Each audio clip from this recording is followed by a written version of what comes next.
studying your last two. I swim med tea when they turned in. The staring down to mute.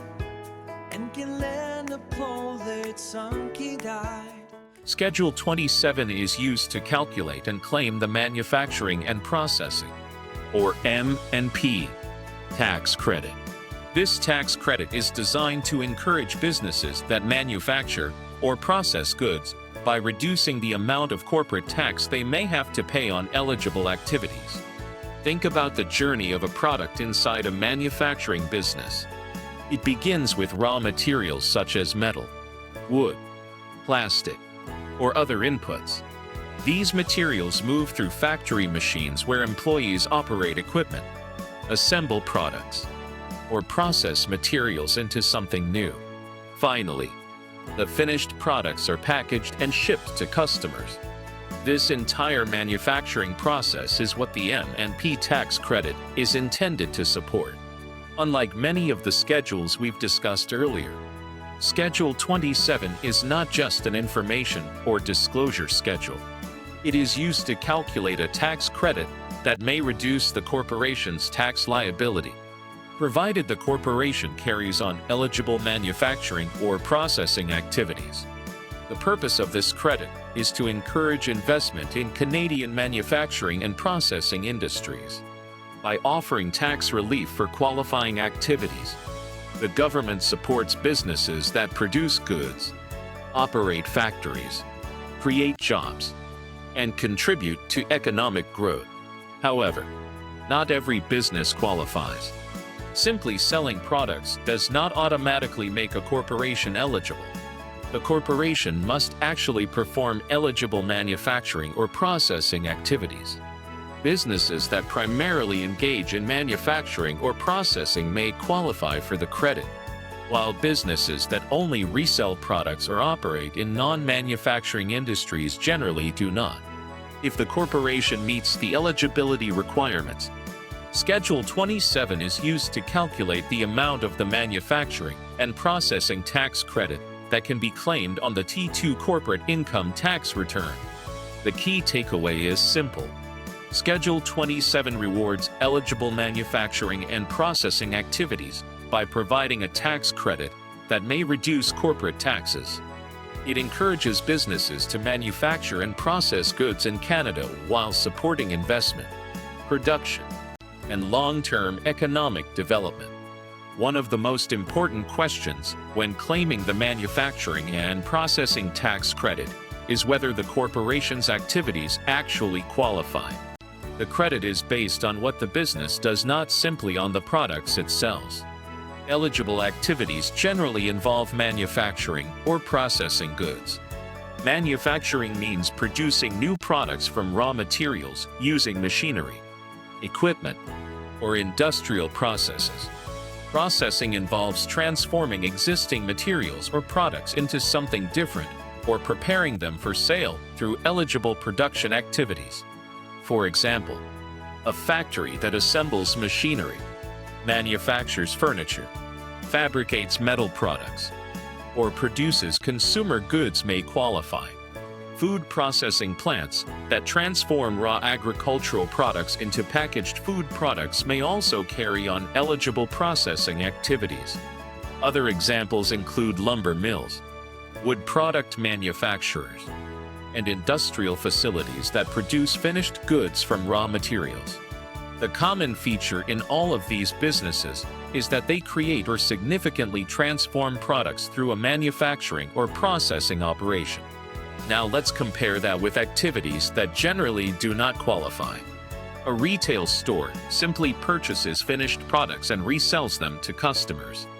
Although it sells products, it is not manufacturing or processing them. Similarly, professional service firms such as accounting, legal, engineering, or consulting businesses provide services rather than manufactured goods.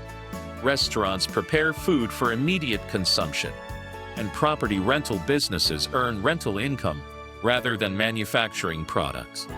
These activities generally do not qualify for the manufacturing and processing tax credit.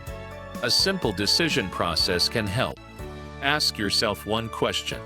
Is the corporation engaged in manufacturing or processing activities? If the answer is yes, the business may be eligible to calculate the credit using Schedule 27. If the answer is no, then the manufacturing and processing tax credit generally does not apply. It's also important to avoid a common misconception. Many businesses believe that selling products automatically qualifies them for the credit. That's not the case. The key factor is whether the business actually manufactures or processes those products as part of its operations. The key takeaway is simple. Eligibility depends on the nature of the corporation's activities. Schedule 27 is intended for businesses that manufacture or process goods, not for businesses that simply buy and resell products or provide services. Understanding this distinction is the first step toward determining whether the corporation can claim the manufacturing and processing tax credit. Completing Schedule 27 begins with identifying whether the corporation actually carries on eligible manufacturing or processing activities. Before calculating any tax credit, you need to determine which parts of the business qualify under the manufacturing and processing rules. Start by reviewing the corporation's operations. Ask questions such as, what products are being manufactured? What processing activities are performed? Which production processes transform raw materials into finished goods? This helps establish whether the corporation's activities are eligible for the manufacturing and processing tax credit. Once you've identified the qualifying activities, the next step is to determine the income that relates to those activities. Not all business income may qualify for the credit. If the corporation has both manufacturing and non-manufacturing operations, it's important to separate the eligible manufacturing income from income earned through other business activities. After identifying the eligible income, gather the supporting records. These may include production reports, financial statements, accounting records, cost reports, inventory records, and any documentation that supports the corporation's manufacturing operations. Accurate records are essential because they provide the evidence needed to support the tax credit calculation. With this information available, complete Schedule 27 by calculating the manufacturing and processing tax credit based on the corporation's eligible activities and income.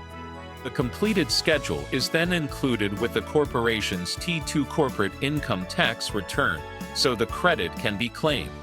There are several common mistakes to avoid. Don't include retail or service income that does not qualify.